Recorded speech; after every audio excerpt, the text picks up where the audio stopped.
आप सभी को पता है 23 तारीख को नगर परिषद में एक मीटिंग हुई थी जिसमें मेरा और अशोक अरोड़ा का झगड़ा हो गया था। झगड़ा होने के बाद जो कार्रवाई शहर में चली आप सबको पता है। अभी थोड़ी देर पहले अशोक अरोड़ा जी प्रेस कॉन्फ्रेंस कर रहे थे कि मेरी जो बहनें पार्षद हैं, मेरी बहनें हैं, मेरी माताएं हैं, बच्ची हैं, मैं उनसे माफ़ी मांगूंगा अगर गलती हुई है तो। उन्होंने ये भी कहा कि माहौल बिगाड़ने की कोशिश की।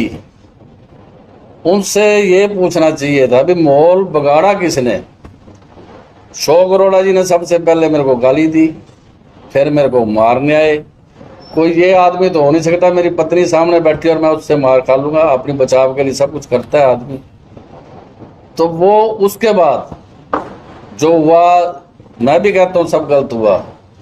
कारण यह भी उसके बाद इन्होंने प्रेस कॉन्फ्रेंस करी, एसपी साहब को मिले, उसके बाद उदयभान जी आए कांग्रेस प्रधान, फिर दीपेंद्र हुड्डा जी चंडीगढ़ में प्रेस कॉन्फ्रेंस करी, फिर इन्होंने गवर्नर से टाइम लेने की कोशिश करी। तो माहौल बिगाड़ा किसने इतना? अगर ये बातें ना करते तो माहौल बिगड़ता ही ना। नंबर 2 बात यह है, मैंने ये कहा था भी पिछले 25 सालों से मैं पार्षद हूँ। जब अशोक अरोड़ा जी मंत्री थे तब भी हम अंदर बैठते थे, जब रमेश गुप्ता जी विधायक थे तब भी हम अंदर बैठते थे, जब सुधा जी 2 बार बने तब भी हम बैठक के अंदर प्रतिनिधि भाग लेते थे, क्योंकि शहर का भाईचारा था। भाईचारे के अंदर मेरे को भी पता भी नहीं बैठ सकते, ये मेरे को समझाने की, यार इनको भी समझाने की जरूरत नहीं है, पता है सिर्फ भाईचारे के कारण हम अंदर बैठते थे। पिछली बार मैं अशोक अरोड़ा जी के साथ था, मेरे साथ अन्नू मेहता के पति विक्की मेहता जी, सुदेश चौधरी के पति पवन चौधरी जी, सविता गर्ग के पति सतीश गर्ग जी, कोहली जी की वाइफ संदीप कोहली जी, ये सभी बैठते आए हैं। एकदम इनको क्या हुआ, मैंने तो ये कहा था विधायक जी हमारी शहर की जो आपसदारी है, छोटा शहर है, इसमें आपको इतराज नहीं होना चाहिए। इस विधायक ने सिर्फ मेरे को टारगेट करके, सिर्फ ओनली मेरे को, बाकी को तो कईयों को जानते ही नहीं, जो चुन के आई हैं लेडीज उनके पति को, सिर्फ मेरे को टारगेट किया, जिससे मेरे को मारने की कोशिश की गई। वहीं बैठ के गालियां दी गई। पत्रकारों के पास गालियां नहीं होगी, मैं आपको अवेलेबल करा दूंगा जो जब ये गालियां दे रही हैं। जब मैं यही कहता हूँ भी इनकी बहन या बेटी पत्नी बैठी और कोई गालियां निकालता हो तो उसी टाइम माफ़ी मांग लेनी चाहिए थी। अभी तो इन्होंने ये बात कही नहीं मैंने गलती की है, तो माफ़ी मांगने की अब क्या जरूरत पड़ी है।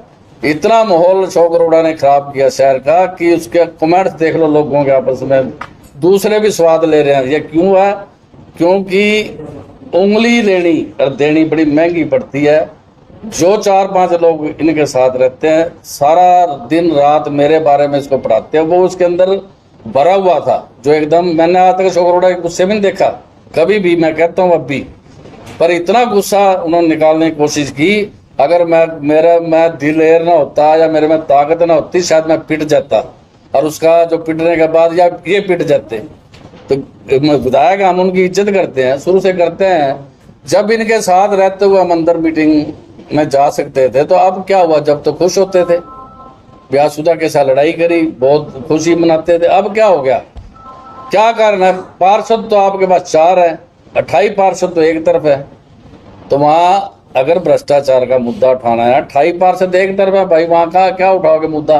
विधानसभा में उठाओ, धरना प्रदर्शन करो, प्रेस में आके कहना भ्रष्टाचार है, ये है। मैं मानता हूँ भ्रष्टाचार होगा, ये नहीं कहता भाई, उसका सलूशन विधानसभा में ही होगा, धरना प्रदर्शन देने में होगा, या रेड हैंडेड पकड़ो किसी को, तब भ्रष्टाचार निकलेगा। ये माफी बहने हैं, आप ये कहना एक हमारी SC जाति से चेयरमैन बनी है, उसको क्या पता है? 2009 में भी विधायक थे, सुभाष सुधा उमा सुधा चेयरमैन थी, बैठते वहां आके क्यों नहीं बैठे? क्योंकि वो SC समाज की हमारी बेटी बनी है चेयरमैन, उसको अभी कुछ पता नहीं था, नए नए MC बने, इसलिए वहां आके अपने आप को दिखाने के लिए कि मैं विधायक हूँ। क्योंकि हर आदमी विधायक से सोचते ही है बड़ा आदमी है, ये तो है नहीं कि विधायक तो विधायक ही होता है। फिर उनको अपने इन्फ्लुएंस में लेने के लिए ये वहाँ जाते हैं। बाकी इनकी कोई मेजोरिटी नहीं है, 4 MC हैं सिर्फ, 4 के 28 एक तरफ, 4 एक तरफ, वहां क्या कर सकते हैं हम? जो टीजी तरफ वही चलेगी। तो यही मैं कहना चाहता था, माहौल जो बिगाड़ा गया है अशोक अरोड़ा जी की तरफ से बिगाड़ा गया, हमारी तरफ से कोई माहौल नहीं बिगाड़ा गया। सुभाष सुधा जी का नाम, सुभाष सुधा जी तो अभी आए ही नहीं। मैं उस दिन गया, मेरे कोई हमारा मैसेज नहीं मिला हमारे को ईओ साहब का, कोई भी मैसेज। हमने ईओ साहब से पूछा भी आपने मैसेज दिया तो हमारे को बताना चाहिए था, कहते हमने तो व्हाट्सएप कर दिया था। व्हाट्सएप तो हम देखते ही नहीं कई बार। तो ये कारण है कोई मैसेज नहीं आया। हमें भी पता है कि हम अंदर नहीं बैठ सकते।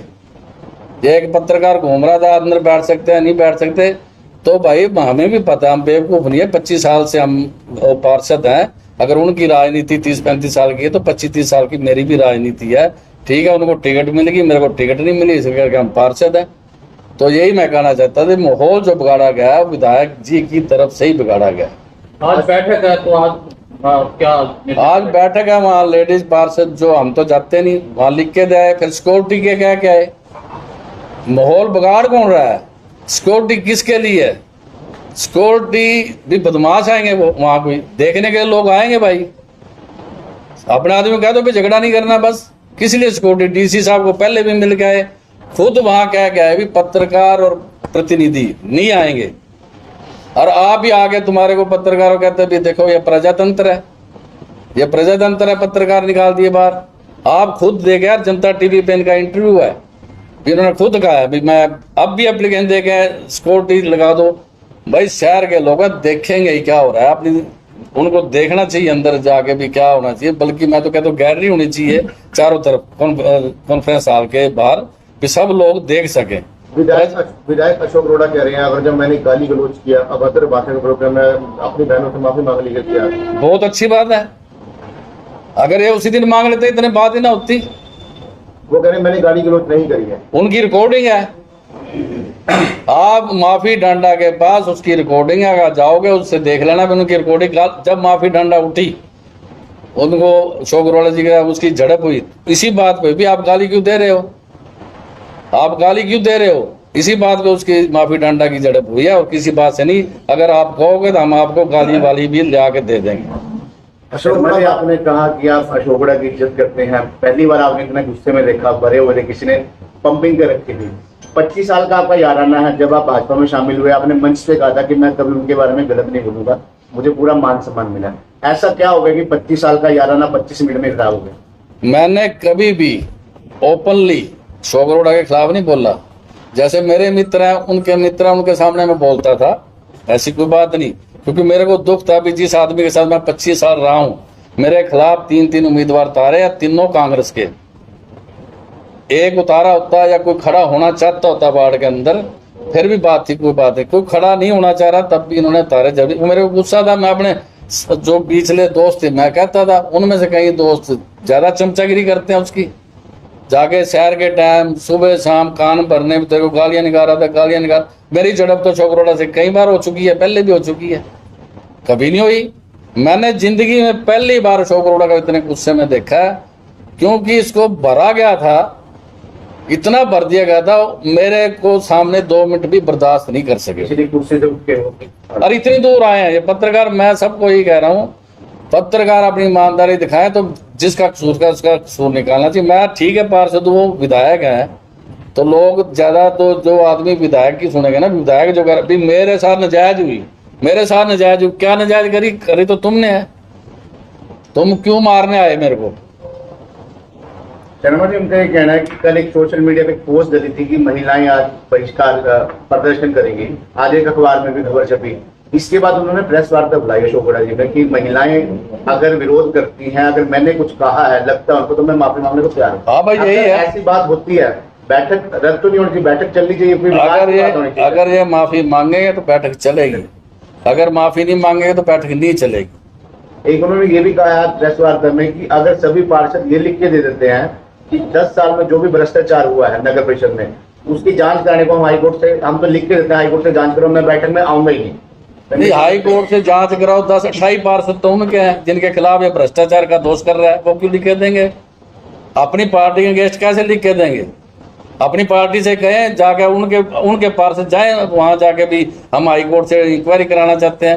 कोई आदमी जिसकी पार्टी कि आदमी मेजोरिटी, और वो कैसे सहन करेगा कि हमारी पार्टी के जो अंदर हैं अफसर वगैरह, अफसर आपके पास रिकॉर्ड है तो जाओ हाई कोर्ट में जाओ, विधानसभा में जाओ, हम लिख के दें। पागल है क्या दूसरे पार्षद भी लिख के दें तेरे को, जा तू हाई कोर्ट में बढ़ जा, बड़ो विधानसभा में बोलो, धरना दो विधानसभा में। हमने ट्यूबवेल लगवाया, पानी के ऊंचा बाढ़ था, हमने धरना प्रदर्शन रोड जाम करिए, तब हमारे वार्ड में 7 ट्यूबवेल लगे थे। कुछ करने से, प्रेस कॉन्फ्रेंस करने से, बातें मारने से ये नहीं चलता कभी भी। झगड़े के बाद उस दिन आपने पुलिस प्रोटेक्शन भी मांगे, कोई खतरा है, कोई धमकी आई है? हाँ, वही धमकी दी थी सबके सामने, तो बाहर आ जा। हालांकि देखो मैं बताना चाहता हूँ, नीचे इनके 15-20 आदमी खड़े थे, पिनिंदी को किसी तरह नीचे उतारो। कोई प्लानिंग के तहत उस दिन अशोक अरोड़ा जी पूरी प्लानिंग के तहत नीचे आदमी खड़े करके आए थे। वहां बैठ के इन्होंने पहले क्या कहा, भी बाहर आ जा, तेरे को देखता हूँ। बाहर इसका मतलब आदमी खड़े थे, बाद में इनके आउटसाइडर नहीं आए। पिछली मीटिंग में इनके साथ थे, आउटसाइडर थे वो। कुछ नहीं, संविधान अब याद आया है जब इनके साथ संविधान की बात हमारे से नहीं कभी करी भी, ये संविधान के विरुद्ध आप ऐसे नहीं बोलना चाहिए, आपके पत्नी बोलनी चाहिए। तो वो संविधान अब याद आया, जब अपने पे पड़ी तो संविधान याद आ गया, जब दूसरे पे पड़ी तो संविधान याद नहीं आया। मीडिया पे भी बैन लगाने की कोशिश की गई थी, वो गलत है कि ठीक मानते हो? बिल्कुल बैन नहीं लगना चाहिए। मीडिया को बैन कराने के लिए अशोक अरोड़ा जी डीसी के पास गए। ये प्रूफ जनता दल टीवी के न्यूज चैनल पे आया जब इन्होंने इंटरव्यू दिया। तो आपका कहना है मीडिया मीटिंग में जानी चाहिए? मतलब बिल्कुल जाना चाहिए। मीडिया असलियत दिखाता है। अगर ये मीडिया ना होता तो असलियत नहीं दिखती। आपको मैंने बुलाया अंदर, ना बुलाया बताओ बदवा साहब, मैंने आपको कहा भी अंदर आना चाहिए आपको। अगर आपकी मीडिया ना होती तो कोई असलियत नहीं पता लगनी थी किसी को भी, क्योंकि कैमरा था ही नहीं। जिन पार्षद प्रतिनिधियों ने आवाज उठाई, नारेबाजी की, आज वो जाएंगे बैठक? जितने भी थे प्रतिनिधि, पार्षद प्रतिनिधि नहीं जाएंगे। हमारे को पार्टी का देश है, अभी आप नहीं जाओगे तो हम अपनी पत्नियां ट्रेंड करनी पड़ेंगी और क्या। मेरे को एक बात बताओ शर्मा जी, एक चीज ये लगती है शर्मा जी, जो बार बार मांग आती है कि महिला पार्षद अकेली आए, क्या ये सरकार को करना चाहिए कि इन पार्षदों का ट्रेनिंग कैंप लगना चाहिए ताकि उन्हें पता लगे कि मैं खुद ये ट्रेनिंग कैंप होना चाहिए। मैं एक अशोक अरोड़ा जी को एक और बात कहना चाहता हूँ, जब ये इलेक्शन लड़ते हैं तो हम जाते हैं वोट मांगने के लिए, हमारी पत्नियां थोड़ी जाती हैं। वो तो अपनी वोट नहीं मांगने गई कभी। काम हमने, रात को झगड़ा हो जाए पत्नियां जाएंगी वहां पे सड़क पे। ये भी कानून नहीं होना चाहिए, भी प्रतिनिधि नहीं बैठ सकते, उनके साथ एक आदमी होना चाहिए प्रतिनिधि, जिनको नहीं पता। अब कहीं जो 5वीं SC जैसे दिखाया भी पढ़ाई इतनी होनी चाहिए, ये विधायक के ऊपर भी होना चाहिए। कम से कम विधायक ग्रेजुएट होना चाहिए जिसको पता हो। शर्मा जी, प्रश्न ये भी था कि जब ये हंगामा हुआ, महिलाएं 7-8 थी पार्षद, सभी अलग अलग समाज से थी, अग्रवाल समाज से भी थी, पंजाबी समाज से भी थी, ब्राह्मण समाज से भी थी, लेकिन शिकायत जो है SC समाज की ओर से की, पुतला हुआ गया कि SC एक्ट का पर्चा दर्ज होना चाहिए। नहीं, SC एक्ट तो हम भी नहीं चाहते भी SC एक्ट हो। वो तो जो भी समर्थक होंगे वो करते ही हैं, अपने अपने समर्थक। मेरे समर्थक कुछ लिख रहे हैं, उसके समर्थक कुछ लिख रहे हैं, ये तो समर्थक हैं। अब उनके भी तो समर्थकों ने बाद में कहा ही है, उनके समर्थक में कांग्रेस प्रधान है, दीपेंद्र हुड्डा है, सभी कांग्रेस के MLA समर्थक उनमें आए नहीं। मेरे समर्थन में तो अभी तक कोई विधायक आया नहीं, अभी तक तो बीजेपी भी नहीं कूदी इसमें।